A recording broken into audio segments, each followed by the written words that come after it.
Nani kwenu walikuwa fundi ase? Mjomba wangu. Fundi wa kujenga nyumba. Mjomba wangu. Alikuwa fundi wa nini? Fundi wa ujenzi matoto. Fundi wa ujenzi. Samani, kuna kitu naweza kuongea zaidi kwa upande wako? Bila samani. Mke wako yuko wapi? Mke wangu mgonjwa, akashasafiri, yuko mkoani. Ameshasafiri? Ana mwaka mzima. Anaumwa nini? Anaumwa vile mashatani, majini hivi. Majini? Na wewe kuna roho ambazo ziko ndani yako pia. Inakufuata. Ndio. Na kwa nini mmeachana? Hapo mmeshaachana kabisa? Hatujaachana kabisa. Yeye anaumwa kwa vile aliyepatwa na homa akiwa kule, basi akabaki kule kule.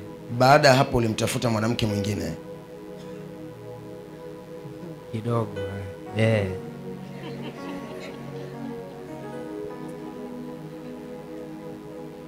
Wewe ni mtu mzuri, lakini kuna roho nyingi zinakuandama. Unafanya shule gani? Fundi tu. Fundi wasaidia vibarua. Sasa ndio maana akakuuliza wewe ni nani. Simemuuliza jamani hapa. Nani ni fundi? Amekimbizana kwa mjomba. Wewe mwenyewe ni fundi? Ndio. Unafanya kazi na ya usaidia fundi? Una roho kubwa. Amekuja na nani? Mimi. Unatokea ni mkoa gani unatokea? Natoka Kondoa. Kondoa Irangi. Urangini. Ndio. Na wewe ni Mrangi? Ni Mrangi pia. Wewe ni ndugu yako wa kuzaliwa? Ni kakaangu wa kwanza. Kakako wa kwanza? Ndio, mtumishi. Wa kuzaliwa kabisa? Ndio. Mama mmoja? Baba. Baba mmoja? Ndio. Kuna shida. Kuna shida upande wa mama yake. Kuna roho ambazo ndio maana nimemleta mtumishi. Yaani kakaangu anafanya kila kazi, hachagui kazi. Lakini maisha yake ni magumu sana na ni mtu mzuri sana. Sana tu. Lakini unajua shida ni nini? Sijui mtumishi. Zinazotoka kwa mama yake. Upande wa mama yake kuna mtu alikuwa ni mganga wa kienyeji. Tuambie. Kabisa, babu yangu mzaa mama alikuwa ni mganga wa kienyeji. Kwa hiyo zile roho ndizo zinazokufisha kuwa maskini sana. Kwa sababu unakuta unapambana lakini unashindwa. Ila angalia hizo roho zilivyo mbaya. Mke wako kwao pia kuna mtu alikuwa ni mganga wa kienyeji. Hiyo sawa kabisa, hiyo umesema. Ni nani? Bibi yake mke wangu. Unajua kwa nini nimekuambia hivyo? Nasaba. Nasaba zina uwezo wa kukukutanisha. Anayetoka kwenye madhabahu ya kiganga akachoa mganga kwa mganga, kwa hiyo mnakutana.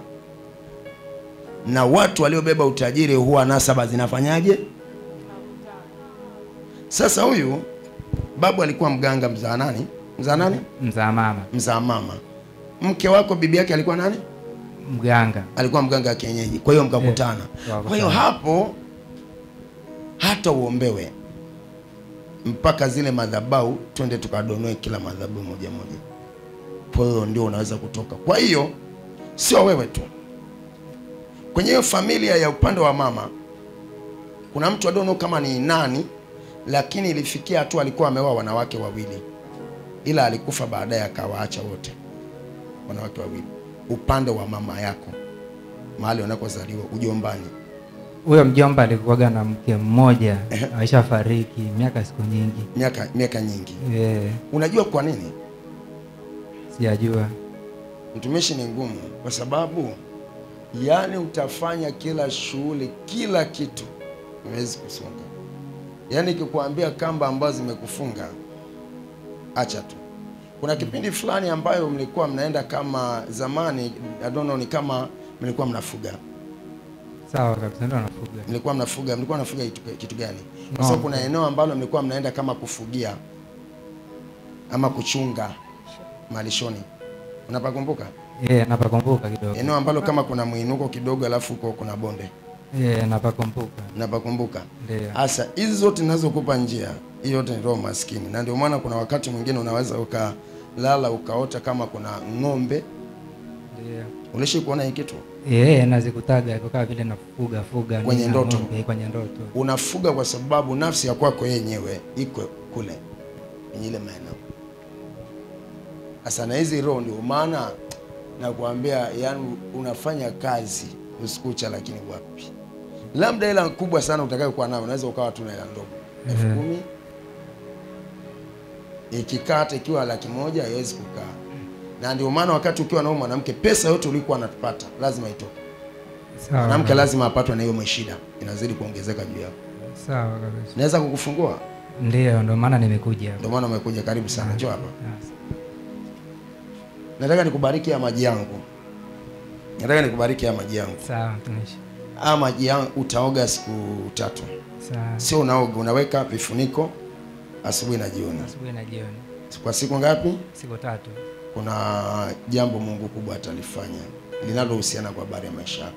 Ila mwanamke ulioko naye siwaambie mkaachane, ila hata mkidumu huwezi kufanikiwa. Sasa hapo ni wewe. Sawa. Umesemaje? Mwanamke ndoko naye. Kwa sababu ni nasaba.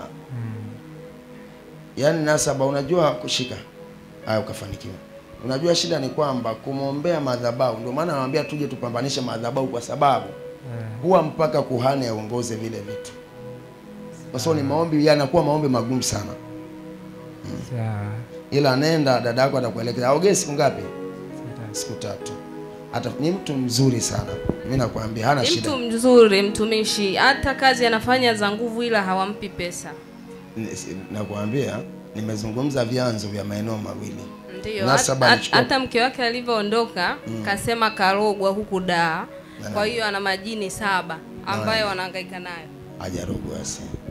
Huyo mtu nakwambia hajarogwa, ila roho za uganga ndo zinazomfuata. Na nani? Akatumia maji siku 3 akafunguliwa. Nenda tu. Ulikuwa na jambo? Nenda umefunguliwa.